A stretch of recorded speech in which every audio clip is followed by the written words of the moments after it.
today. I think but the recording will be very valuable for people. Okay.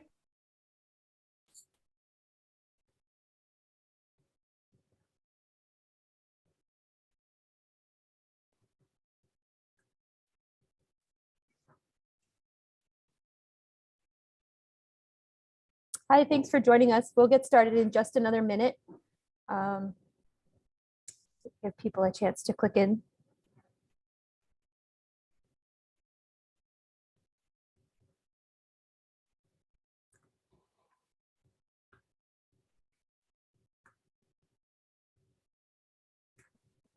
And before we get started, I just want to touch on a couple of upcoming events that I'd like to make sure people know about. Tomorrow we have one of our own patrons, Bruce Magnuson, is a photographer, and he's going to do a presentation tomorrow night at 7 p.m. on the British artist J.M.W. Turner, and the art and an overview of the art exhibition that is going on at the Museum of Fine Arts at the moment. And then on Thursday night, I just want everyone to know about the first of our One Book Chelmsford presentations. It's a writing workshop with a professor from New England College. It's called Family, Memory, and Place, Writing Family Stories. And it will help you get started on the family memoir and help you decide what direction you'd like to take it. And so I hope that you will be able to join us for that. And I think that's, oh, and then we have a fun one on Friday at 1 p.m. Will humans achieve interstellar travel? And that's going to be with a member of the team at the Museum of Science. That's at 1 p.m. on Friday, April 8th. But today we welcome back Kate Donovan for a presentation on your backyard orchard. Kate Donovan helps clients grow food through lectures, garden planning, soil testing, tilling, and building raised beds. She's the founder of a 69,000 member Facebook gardening group called Vegetable, Fruit, Herbs, and Flowering Garden. Kate maintains 7 extra long raised beds, considers her home her horticulture laboratory, and tries new varieties and techniques every year. At Blackstone Valley Veggie Gardens, their mission is to inspire others to grow their own fresh produce. They deliver residential and community-based training, consulting, and assistance in vegetable gardening. They are dedicated to the belief that most people should have the knowledge and opportunity to grow wholesome fruits and veggies in containers, raised beds, or in-ground gardens. And especially now, as grocery prices soar, it's more important than ever to know how to be self-sustaining in this area. But today she's going to talk about your backyard orchard, and that is fruit trees. Growing tree fruit can be challenging, but with a few hints and the right techniques, you'll have enough apples, pears, and everything else for your entire neighborhood. So thank you very much again, Kate, for joining us online. And this presentation is being recorded and will be sent out to registrants after the presentation. So thank you again. Oh, and if you have any questions, please send them to the chat. Okay, perfect. Thank you. All right, here. I'm going to share my screen. Oops. I don't want to give anyone a sneak preview. Okay, backyard orchard, interstellar transfer. I'm staying right here, Jessica.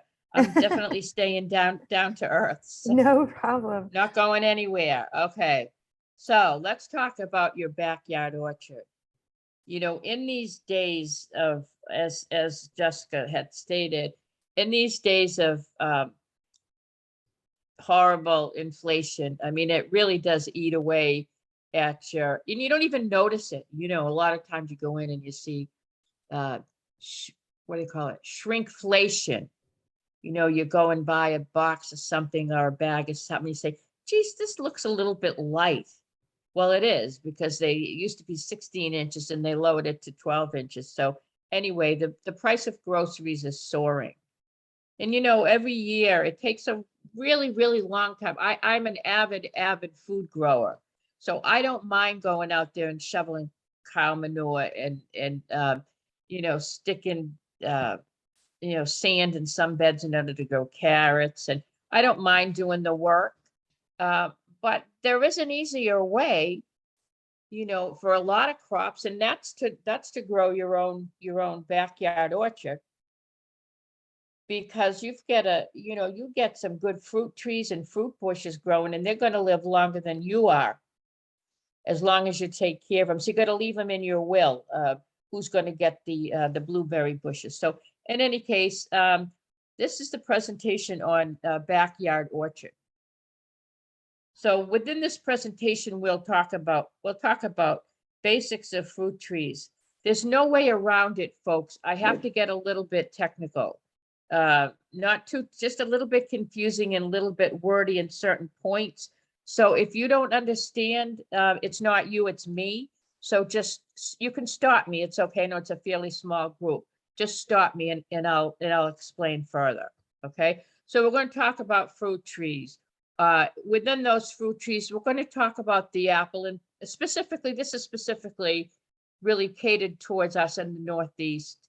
I'm not going to talk about papaya trees and mango trees and banana trees, although bananas grow on some kind of a plant. I guess they don't consider it a tree, but we don't have to worry about it anyway. So we're going to cater to the Northeast, apple and pear tree, and then stone fruit trees. A stone fruit is a cherry or a nectarine or a peach, or I'm sure I'm forgetting somebody. So, and then because all this stuff grows really well here and has fed us for centuries here in our area. We'll also talk about blueberries, and we'll also talk about raspberries and blackberries, which grow really well here as well. I've got so many raspberries and blackberries popping up.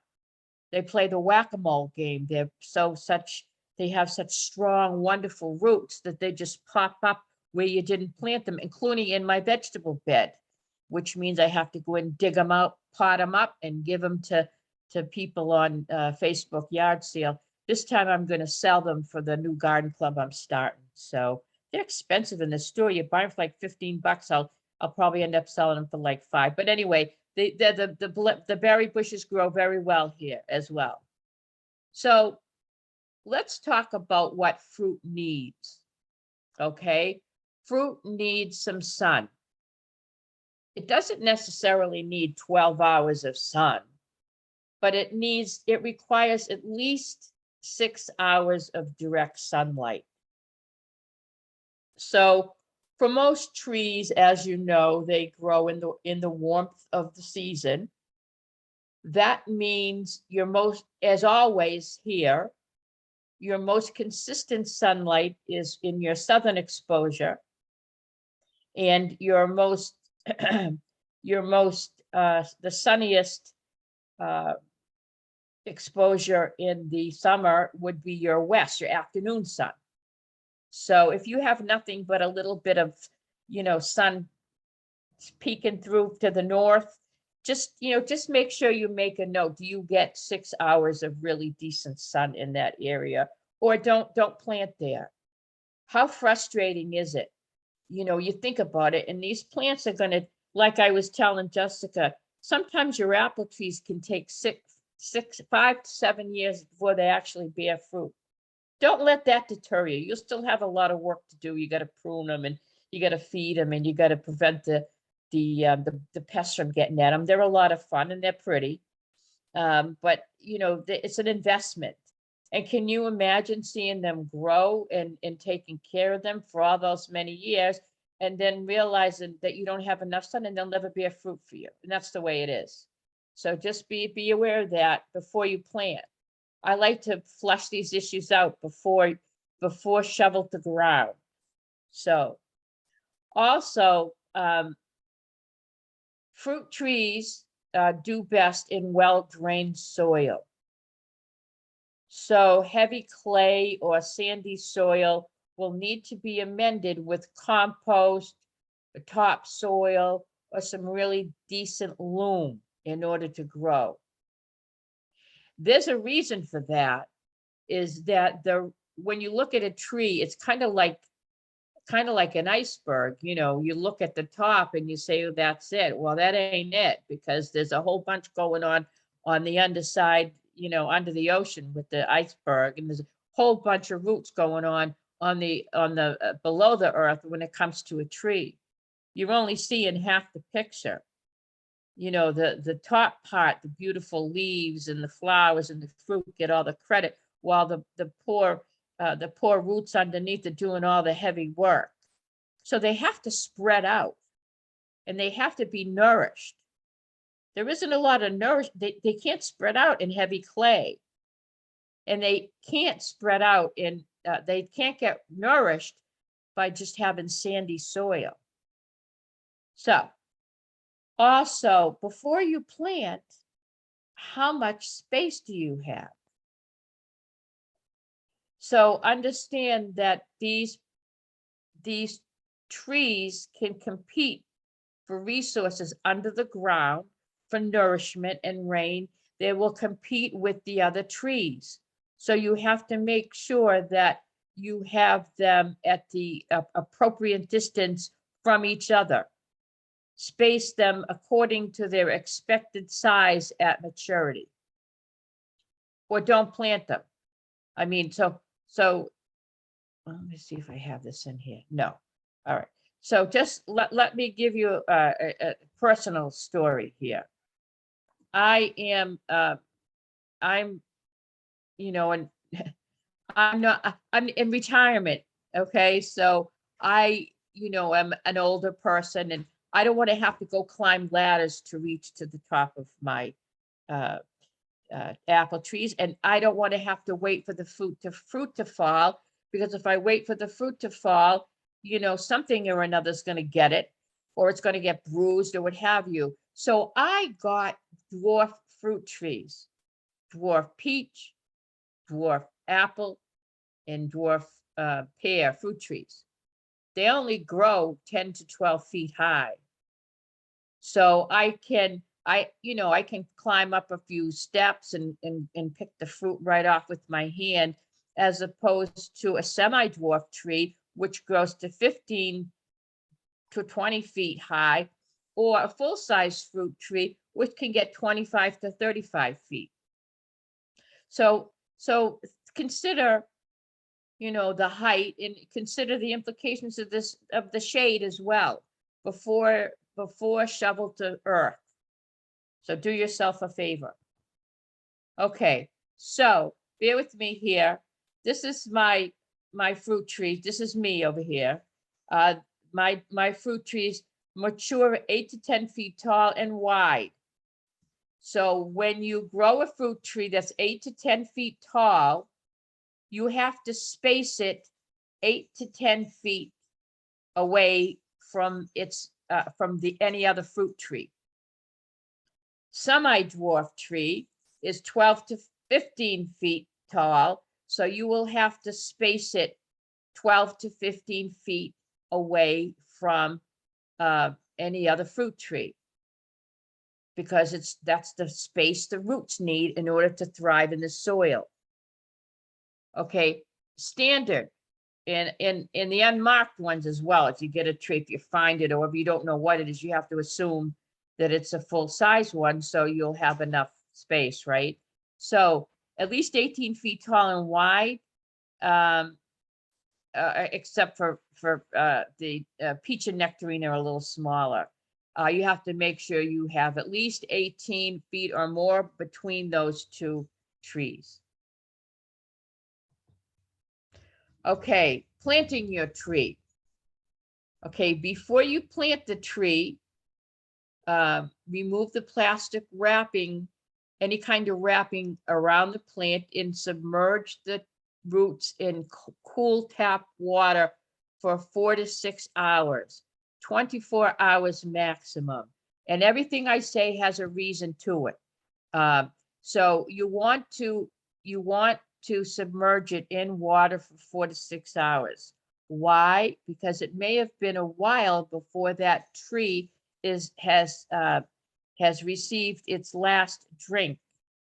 And of course, you know, obviously all the water, the rainwater can fall on the tree. It doesn't do a whole heck of a lot for it, unless of course the rainwater gets in the soil and is absorbed by the root system. So you have the roots there in order to make sure that they're hydrated, just like a human, you know, drinking water.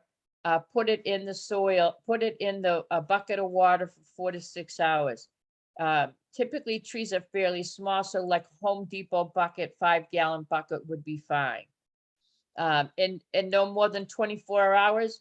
There's a reason why you don't want to do it for more than 24 hours, because stuff can start to rot and you don't want that. Or some kind of bacteria can start to develop in the soil. You don't want that. Dig a hole deep and wide enough to accommodate each plant's current root system while allowing some space in order for the roots to spread out. If you have a root system that's 9 inches round in circumference, you certainly don't want to fit it right into, dig a 9-inch circumference hole, because the roots are not going to like it and it's going to be too hard, and they're going to start wrapping themselves around. The roots are going to start growing right around in that hole, and the tree's going to strangle itself, commit suicide on you. You don't want that. Carry by root development. You don't want that. So be aware of that as well. So while positioning the plant, the tree in the hole, backfill the soil over the plant's roots so that the top root has about 1 inch or 2 of soil covering it. Tamp down the soil firmly around the roots. Water and fertilize. As long as you're doing, in the spring, you water it well and fertilize it. In the fall, if you plant them in the fall, you don't really want to use fertilizer, because the tree is in the process of slowing down and it's going to become dormant in the fall, in the winter. Trees do have cycles, just like people do. So let the water soak in, finish filling the hole with soil, mulch with 4 to 6 inches of shredded pine bark or something like that. But keep it a few inches away from the plant, the trunk of the plant itself, or you can get, or rot can start to develop. Monitor the moisture level of the soil and water when needed. Yeah. Okay. Depending upon the tree, the tree depends on how frequently the tree needs to be sprayed. And trees do need to be sprayed because they're sweet. Every pest in the world likes them. So you do spray them. There are, I'm not sure what, Bonide is a big manufacturer of a lot of different types of products that you use in your garden: insecticides, fungicides, all kinds of sides. A lot of them are organic. FYI, if you see a product that says for OMRI use, that means that it is for organic gardens. I don't know if you choose to grow an organic garden. Some things aren't organic, but they're certainly not harmful. So that's on you. But if you are going to buy a fruit tree spray, there are plenty of them on the market. And if you want to know organic, you look for it to say organic or for OMRI use. That's important. So I'll just give you an example of this particular product. They don't pay me, so just FYI. This is an excellent concentrate that contains an insecticide, a fungicide. The fungus does like your plants as well. An aphicide, a miticide. Aphids and mites, not good. Scale is another small insect, and a spreading sticker. It controls a diverse selection of insects, including Japanese beetles, mites, flea beetles, aphids, plus more. So it's a good product if you want to use that one. Also, if you notice that what this is, insecticide, fungicide, this is not a food. This is a spray for fungicide, for insects, pests, and disease. But you figure you have a tree out there and you want it to produce a whole slew of fruit, you're going to have to feed it with something. You can do the old-fashioned way and make sure it's got, compost around it or what have you, but they really do well with some kind of fertilizer. And there are many. There are tree fertilizers that you can give the plant and the tree in a number of ways.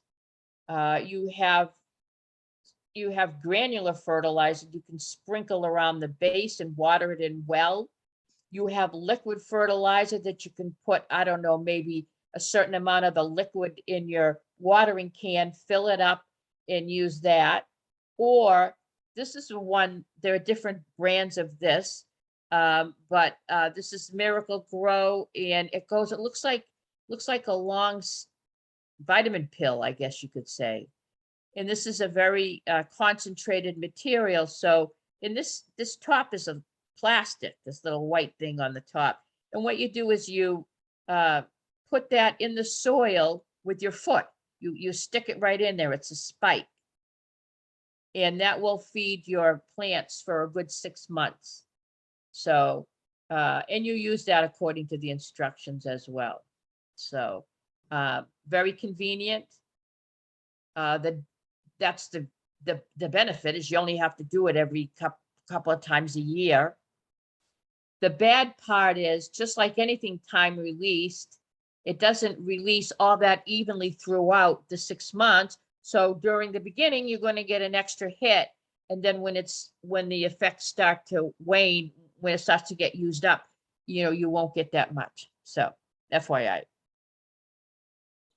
So let's talk about pruning your trees. There's a couple of different ways to prune. Well, you can, your apple trees and your apple trees and peach trees are pruned in one way.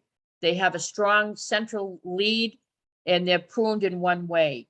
The stone fruit trees, they're pruned a different way. You leave kind of a bowl shape in there. And I don't know if I have a video on it here, but I do want you to be careful to make sure that you're pruning them the way you're supposed to. And I do want you to be careful and make sure that if you're going to prune, it may be best to wait until next season if you see any signs of life. Because if you see signs of budding on your trees, it's not dormant anymore. You're cutting through that live, vibrant tissue that's attempting to grow, and your plant may go into shock. It may die on you. Yes, they're living things. I know it sounds strange, but plants do go into shock, and you will cut an open wound in it. So the best time to do it is late winter. What is late? When does spring start? March 21st or something. So somewhere around the beginning of March, I guess, to mid-March, you would want to prune. Of course, if you see some little tiny branches that are overlapping or something that's dead on the tree, you can certainly prune that. But you have to make sure you prune it in the right season.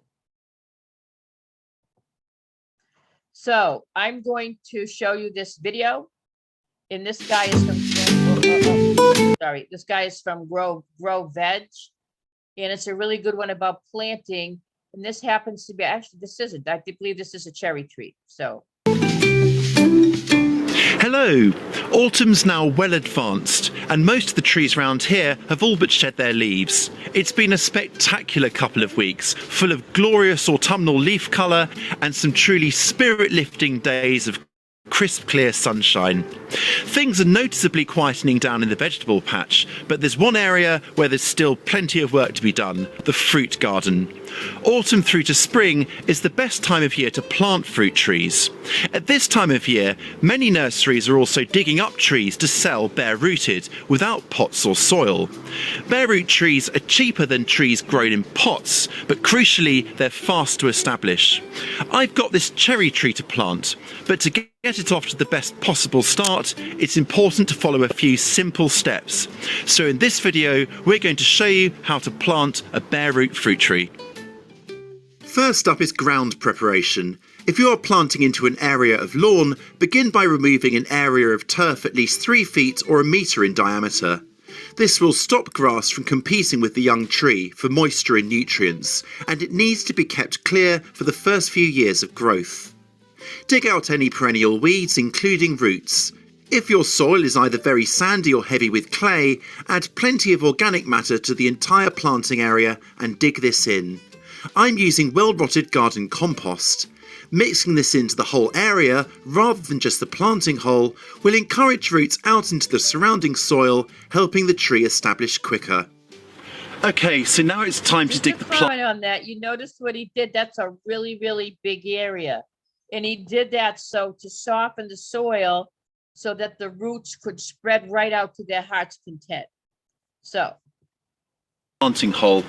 Dig one that easily accommodates all of the roots so they aren't crammed in and don't bend back on themselves.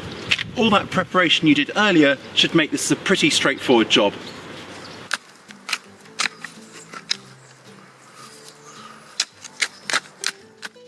Now drive a stake into the ground, at least a couple of feet or 60 centimetres deep, so it won't wobble about in the wind. We're now ready to plant the tree, which has been soaking in a bucket of water for a couple of hours to get a really good drink. But before we plant, take a look at this. These uppermost roots here would have sat just below the soil level. Our aim is to plant at the same depth. If you're planting a grafted tree, it will have a clear join where it was grafted onto a rootstock. You'll need to make sure that the joint is above soil level. Use a tool handle or cane to bridge the ground either side of the planting hole and serve as a guide. Begin filling back the soil while holding the tree at the correct level. As you fill, shake the trunk so that the soil gets in between all of the roots.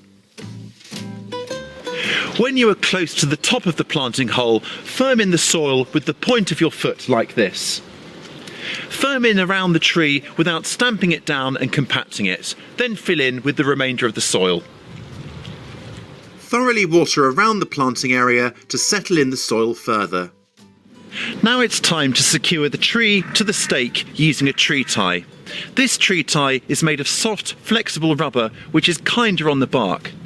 Secure it in a figure of 8 around the tree and the stake, about 60 centimetres or 2 feet above ground. Securing it quite low like this allows the tree to move slightly. On this as well, he's using a special, probably fairly expensive, well, probably not that expensive, but you can use a bungee cord if you want. Just obviously don't pull anything too tight because you don't want to damage the tree or get it to grow crooked. So. Slightly in the wind, which encourages a stronger root system to develop.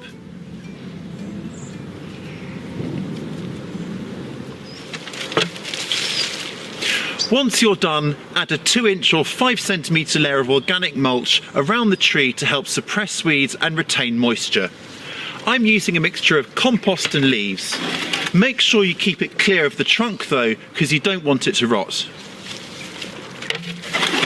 If rabbits are a problem in your garden, you can add a simple spiral tree guard like this, which protects the bark from their gnawing. If deer visit your garden, you'll likely need some fencing around the whole tree. If you're planting lots of trees, it may be easier to fence the area rather than individual trees. Trees shouldn't need watering over the winter, but once the growing season gets underway, be sure to keep young trees well watered to help them establish. For most fruiting trees and bushes, it's wise to remove all the blossom in the first year so that they don't produce any fruit. This short-term sacrifice will mean better harvests down the line. And there we have our planted cherry, ready to crop for many years, possibly even decades to come. If you're going to plant a fruit tree or bush over the coming months, we'd love to know what you've got planned. As usual, drop us a comment below and tell us all about it. Okay, that guy is from Grow Veg. You can look them up. They have a lot of really wonderful videos on YouTube. So as you can tell, he's from the UK. I just posted that because I just love to listen to him talk. Okay, so unfortunately I think I need to get a little bit on the technical side here. So as I say, if what I'm saying isn't making sense, it's not you, it's me. So just stop me, put something in the Q&A and I'll certainly get to it. Okay. For the most part, apples and pears need to cross-pollinate. They need to cross-pollinate with another tree of the same, obviously an apple tree would need to cross-pollinate with another apple tree of a slightly different variety that flowers at the same time. But an apple tree will not cross-pollinate successfully with another tree of the same type. I know that sounds very counterintuitive and illogical, but that's the way it is. For example, an apple tree needs another apple tree. I'm just going to give you an example. I don't know if it's a valid one, but the premise is there. So an apple tree, if you have a Macintosh and it needs to cross-pollinate with another tree, it won't successfully cross-pollinate with another Macintosh. It may need a Fuji if the Fuji happens to be coming to flower at the same time. The same thing with the pear tree. If you have a Bartlett, it will not cross-pollinate with another Bartlett. You will have to have it cross-pollinate maybe with a Bosch pear or something, because or you won't get the fruiting. You may get a couple of fruits, but you're not going to get a full fruiting unless you have a pair of trees. So that's an FYI. A lot of people make that mistake. How close do they have to be? You know what? I can't tell you that, because it all depends on the wind.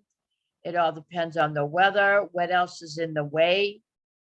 I do know the best way to get it to cross-pollinate is to put it within minimum distance of its mate.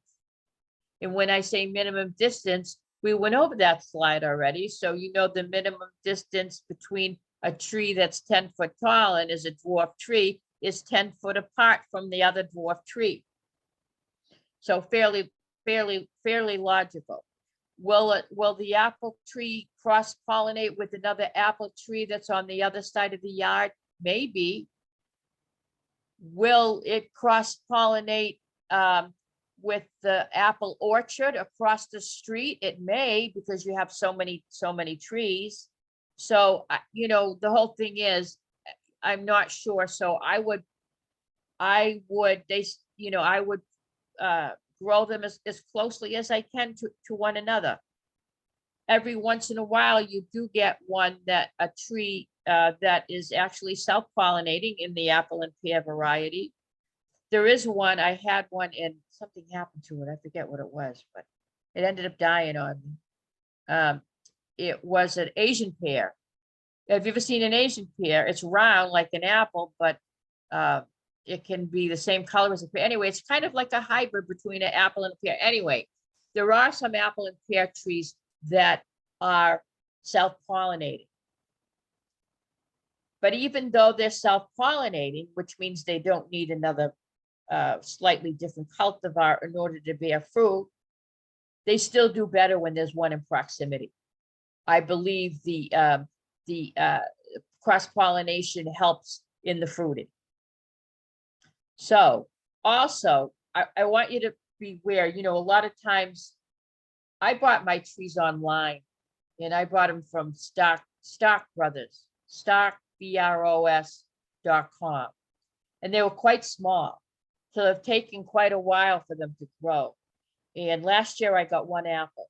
I was delighted to get one apple, because I know the rest are coming, right? So they'll be coming this year because they seem to be doing pretty well. But they can take between 5 to 7 years to bear fruit. But if you don't plant them, you won't get any fruit. So you may as well do it. And if you're in a hurry, then you can get the more mature trees. They cost a lot more, but you can certainly get them. And I advise you, certainly if you get them from an established fruit grower, like I believe that Stock Grows where I got mine. They don't pay me, just FYI. I'm telling you this because they're in Missouri. And even though Missouri is quite a ways from us, and you look at it, and it's flat land, and it's in the same gardening zone.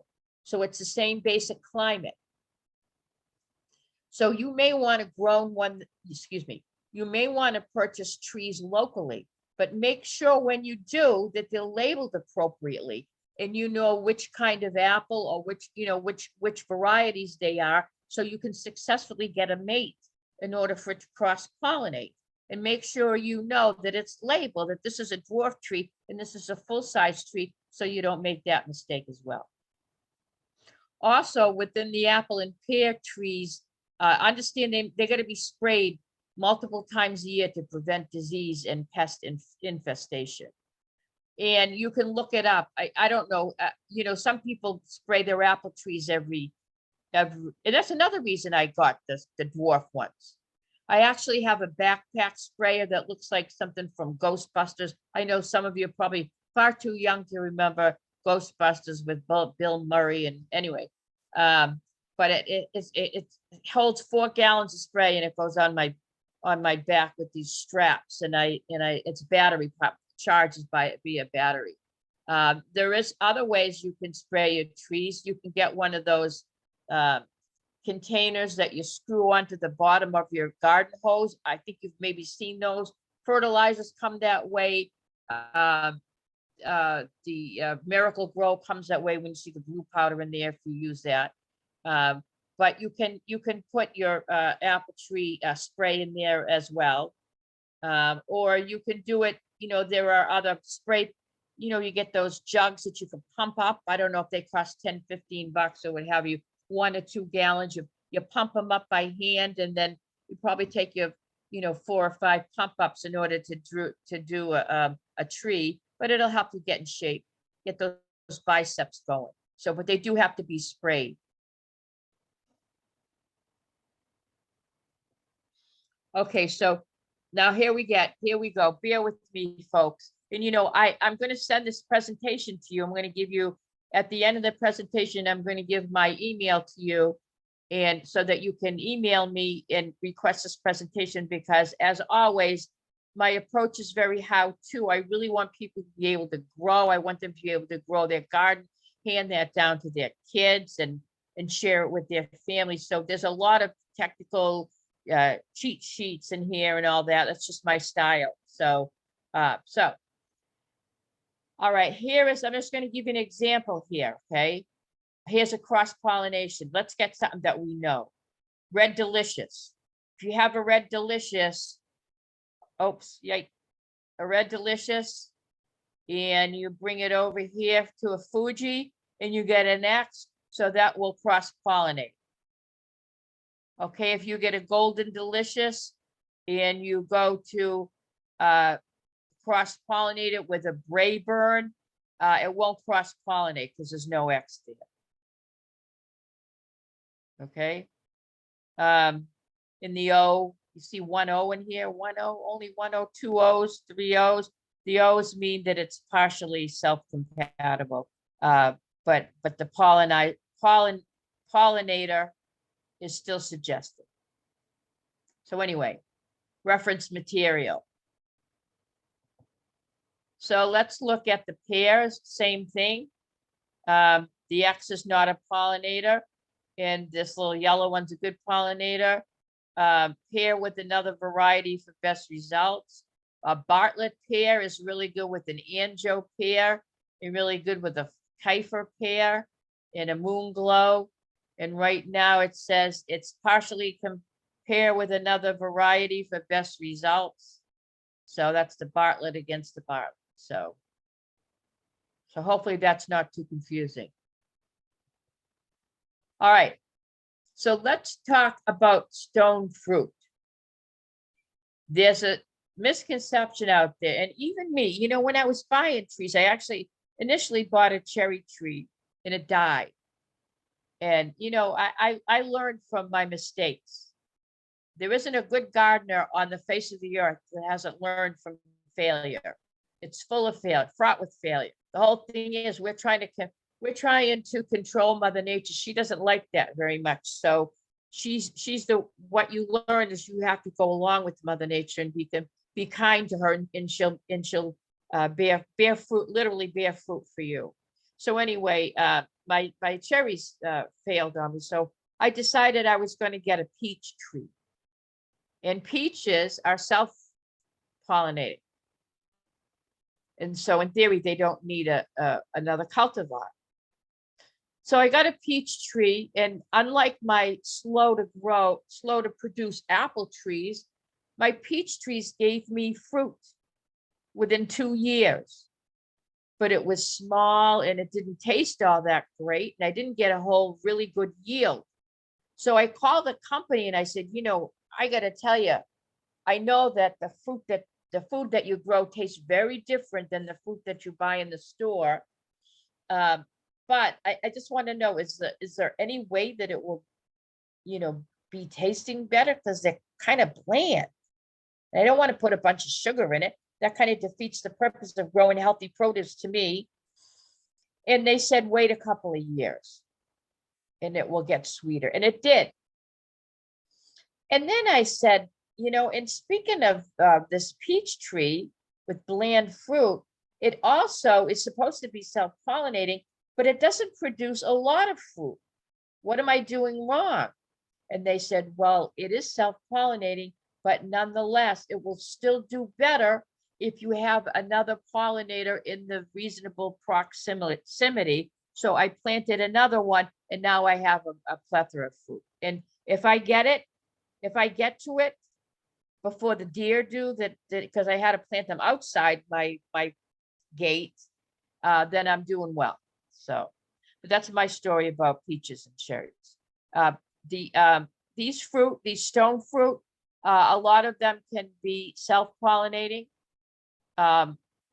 The cherry tree, uniquely, I believe there's two types of cherry trees. There's the tart cherry trees, and then there's the sweet cherry trees. I believe the vast majority of the sweet cherry trees need to cross-pollinate, whereas the tart ones are pretty much good to go. So the sweet cherries need a cross-pollinator. The tart cherries, I don't know why people love those tart cherries. I guess they make pies and stuff out of them. Self-fertile, nectarines are self-fertile, peaches are self-fertile, and plums typically need to cross-pollinate. I got to tell you this as well. I do install gardens. I grow food for people, and this one lady, single lady, she lives at the little pop, a couple of towns away. And she wanted to grow some fruit, and she wanted to grow some plums. So I looked all around, and I found some, and she wanted some self-pollinating plum. Even though it says cross-pollinate, like I said, you can always find these anomalies, right? These different ones.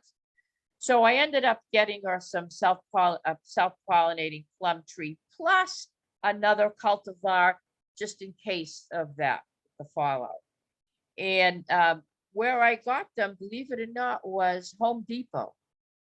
Of course, they don't grow them at Home Depot, but it was an online type of thing. So of all the trees I've ever bought at these various places, that was the hardiest, thickest, healthiest plum tree, both of them, plum trees I have ever purchased. So Home Depot, FYI, you don't get to see them. These are ones you buy online.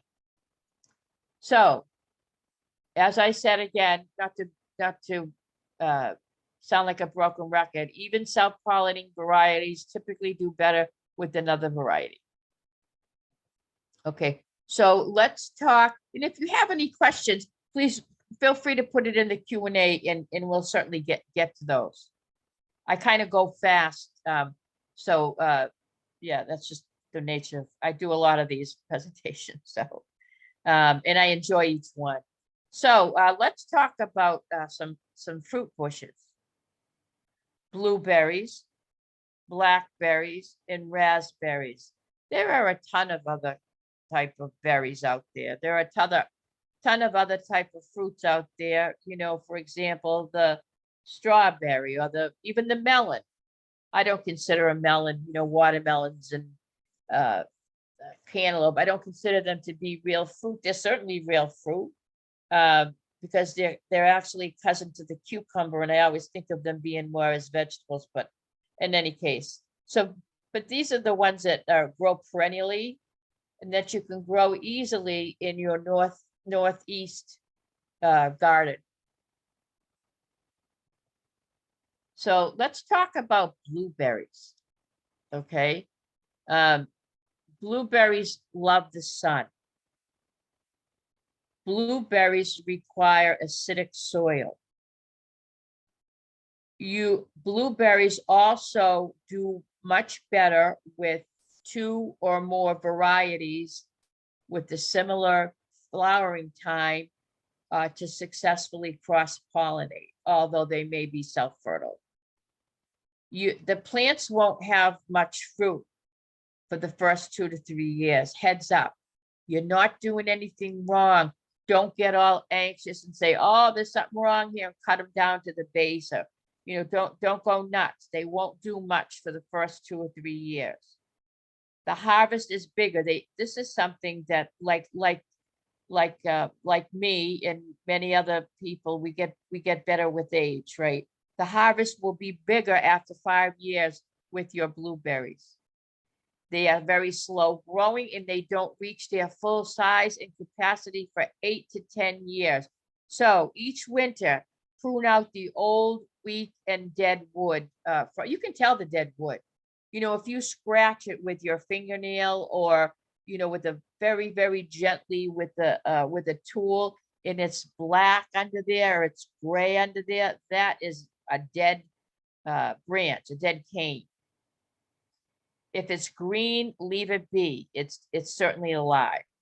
So that's the scoop on blueberries. And I want to tell you how I grow my blueberry bushes. I have several. Every year I get the rake out and get all the dead leaves away from underneath. They won't do any harm, but I really like to get in and see what's going on. I then put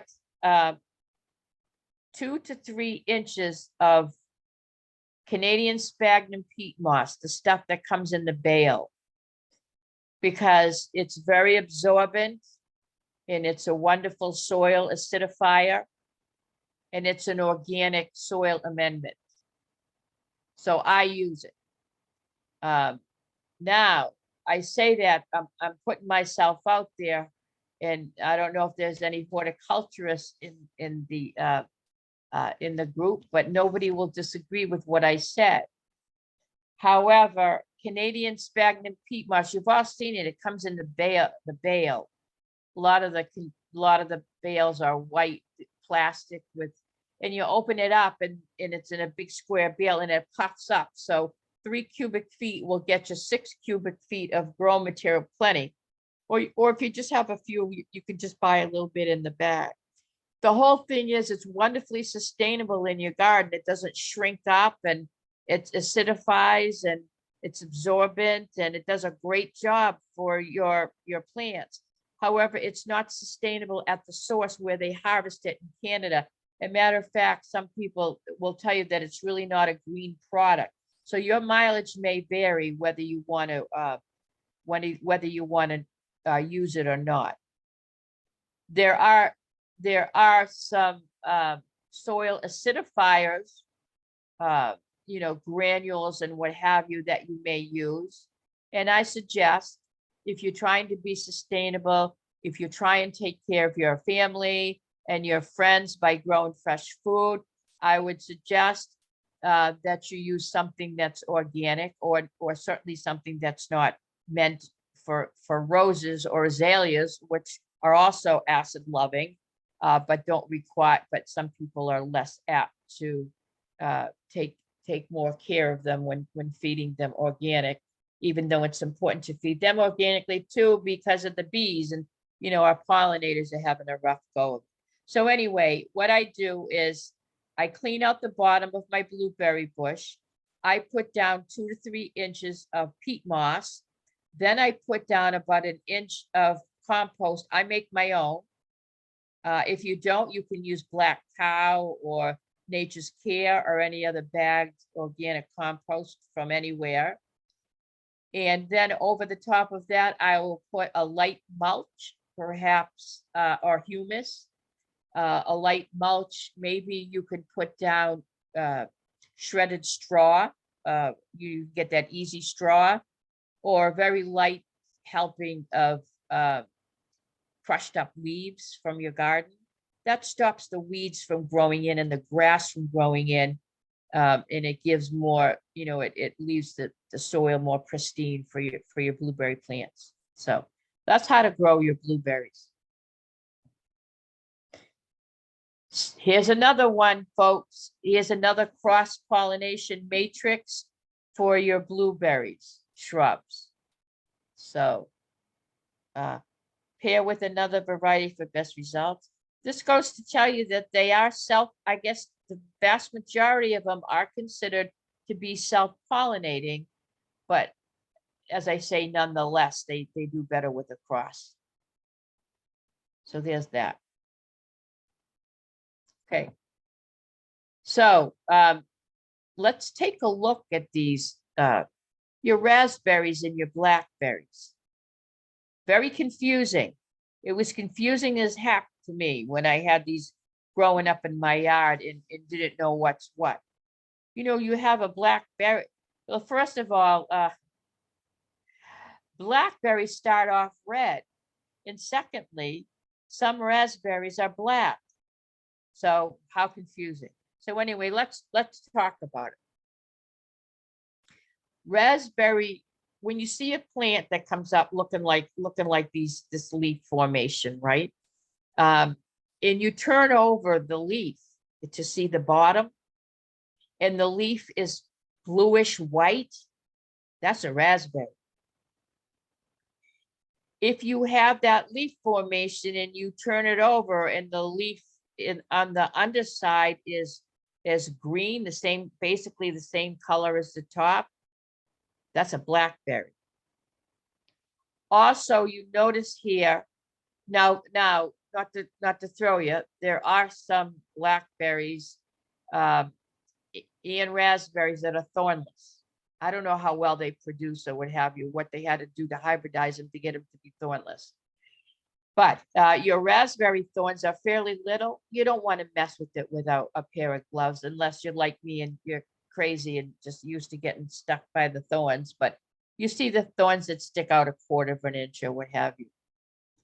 And the new stems, the new stems are bluish color. Okay. Raspberries also come in 3 colors. They come in red, they come in yellow, and they come in black. But as I said, a black raspberry is not a raspberry. I mean, it's not a blackberry, it's a raspberry. So also they come in a couple of different varieties. I mean, many different varieties, but they come in 2 different, I'll break them into 2 different categories. Some of them go to fruit once a year. Those are called summer bearing varieties. You prune those differently. Once the cane goes to fruit, it's not going to go to fruit again. You can cut it back all the way when you prune it. But the other varieties are called, they actually bloom, I'd say twice, but they're known as ever-bearing varieties. So they'll bear once on the bottom of the cane, and then a few months later, they'll bloom on the top of the cane. So if you prune those before they've had the opportunity to get their second bloom, you'll lose a lot of fruit. So before you prune your ever-bearing raspberries, watch a video on YouTube or send me a request and I'll get you that information. So blackberries, blackberries are a little tart. My granddaughter likes them.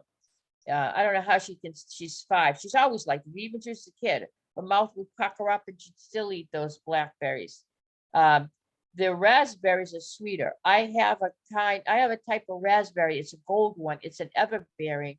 I think it's called fall gold. And the raspberries are big. They're probably close to an inch in diameter, and they're sweet like candy, no tart.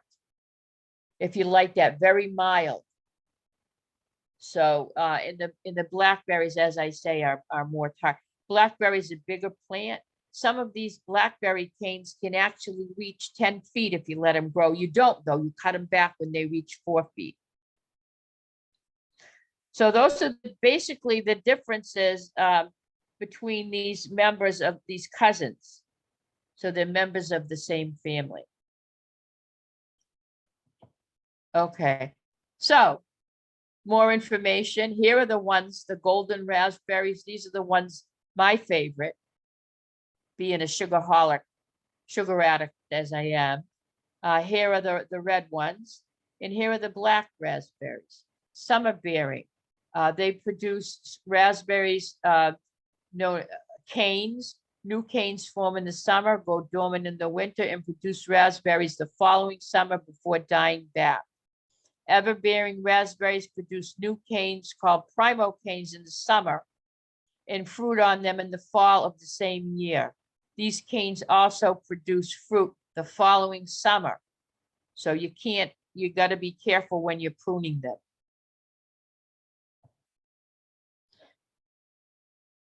Blackberries, a couple of types. Erect blackberries produce stiff, shorter canes that come from the crown and from the root suckering. Erect blackberries benefit from summer pruning. Remove the top 1 or 2 inches of the new primo canes when they are 4 feet tall. Don't let them grow up too tall. And I'll tell you, there's a reason for that. And this holds true when you talk about pruning. And even tomatoes, removing suckers or what have you. Typically, plants don't do multitasking well at all. They're not very smart. So Mother Nature's smart, but the individual plants, they leave a little bit to be desired. So, when the plant's growing tall, put all that energy, all those resources into growing up, it's probably not producing fruit. So that's why we prune. That's why we do it, folks. And then those are the ones I have, the tall, the erect varieties. Then there's the trailing blackberries. You need to trellis these after the fruit harvesting period, the old fruiting floricanes, and you can remove those to the ground. Typically, the ones I see are the erect blackberries. Before you purchase a variety, it's not a bad idea to, to find out which kind they are. So here's a video on some guy. He's pruning he happens to be pruning some thornless blackberries. So let's see what he has to say.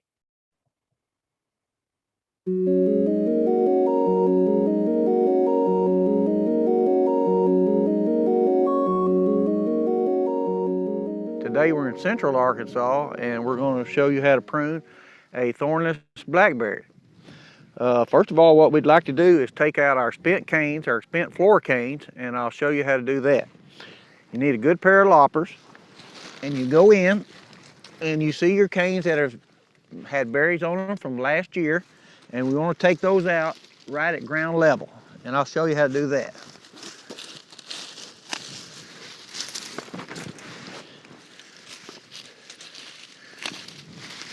You can tell. Just to notice, I'm sure you noticed he's bundled up.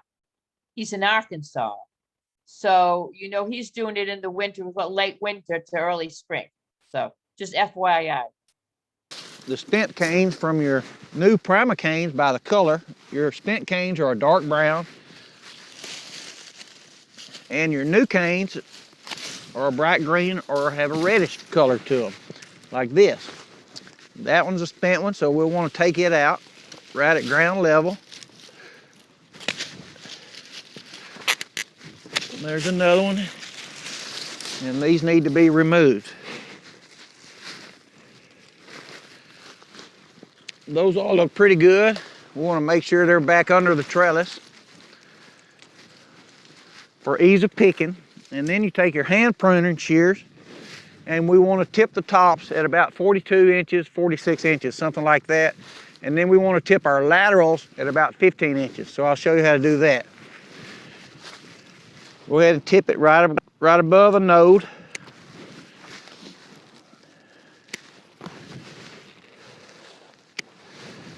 And just cut those tips off and remove them from the planting.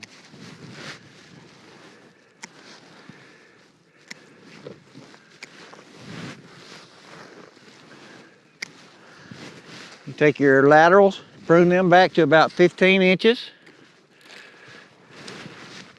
Anything growing from the side, we want to tip.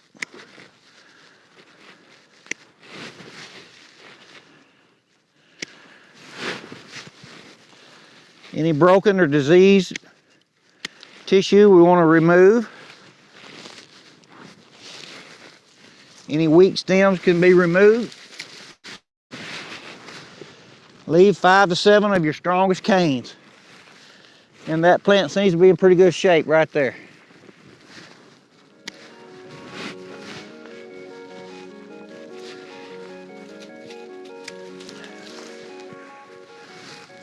And then we go to the next one.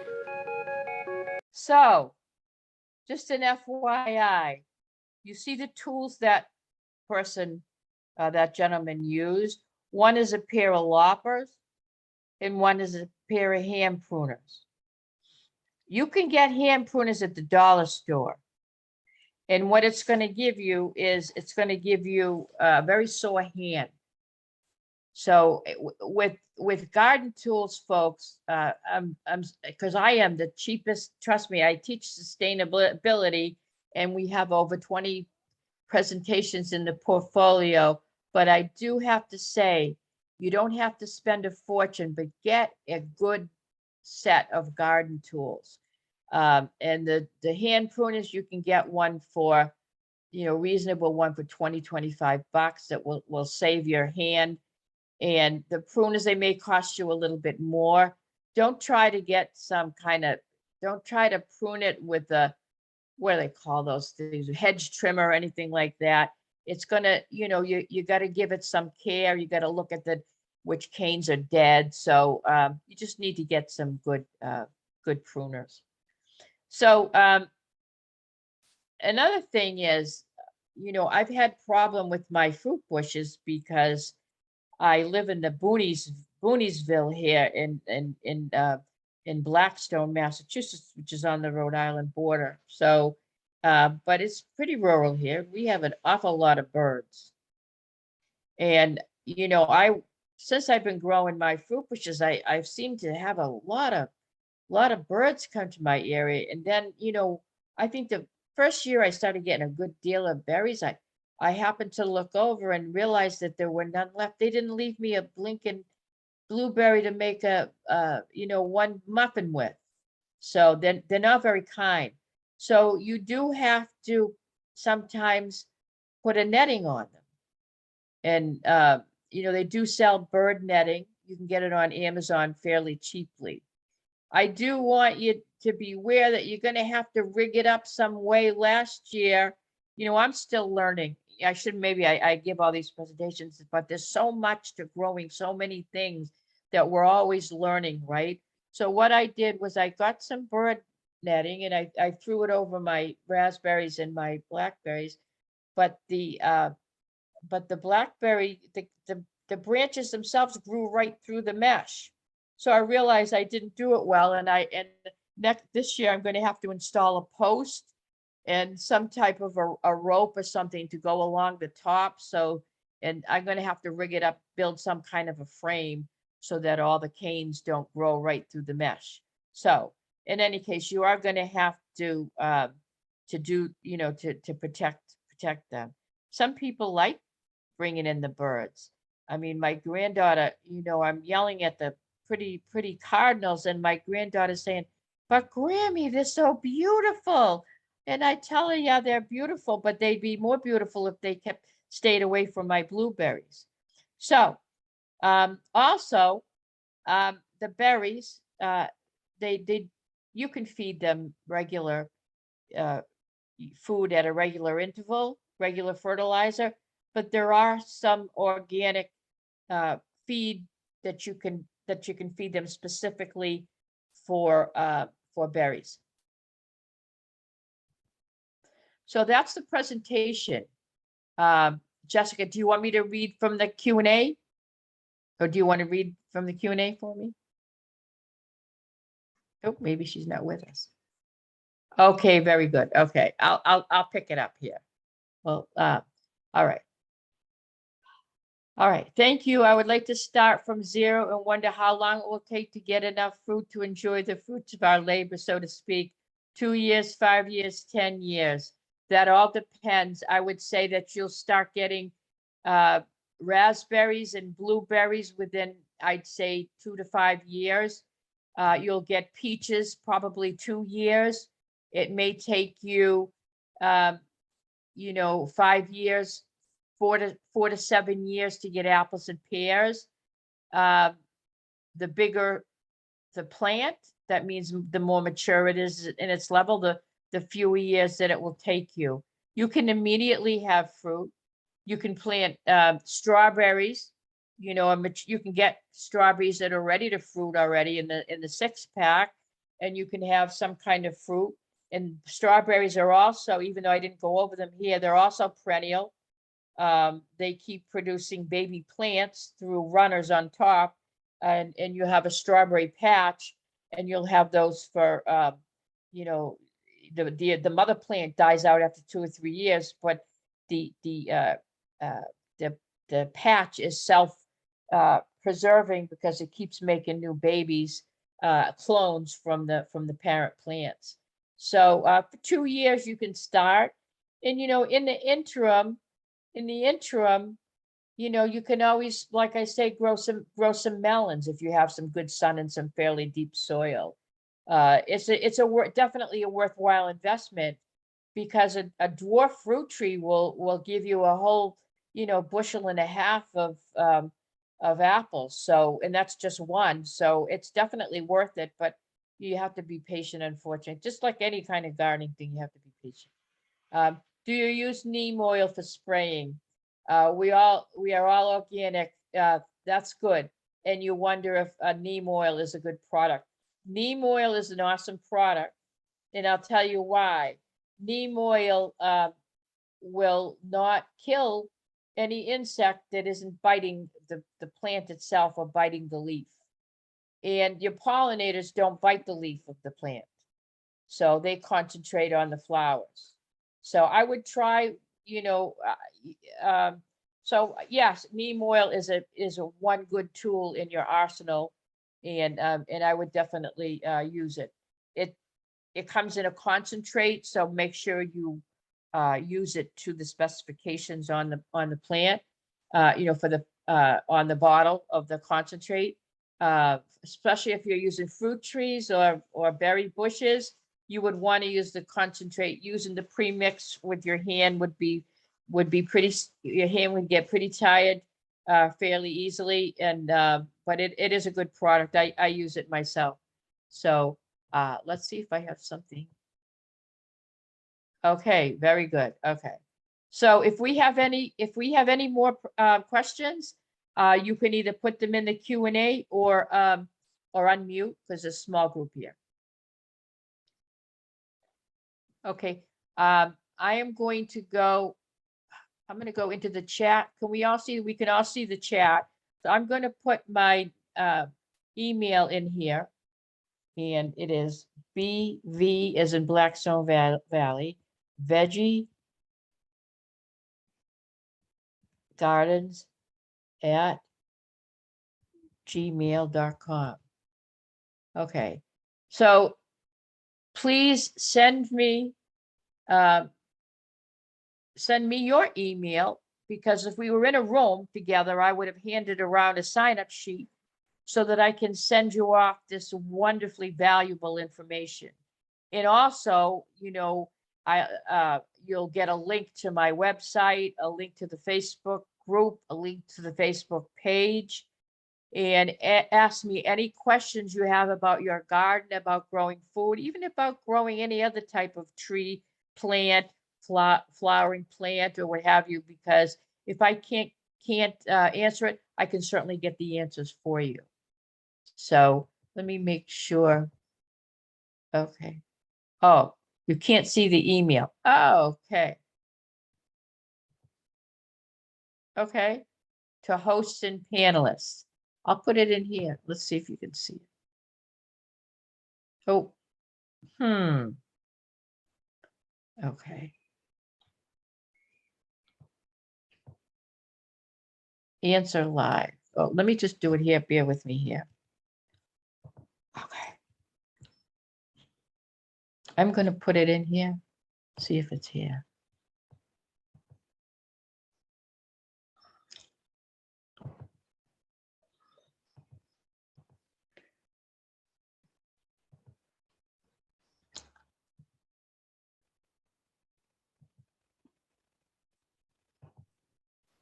Hi, Kate. I will share it with the person here.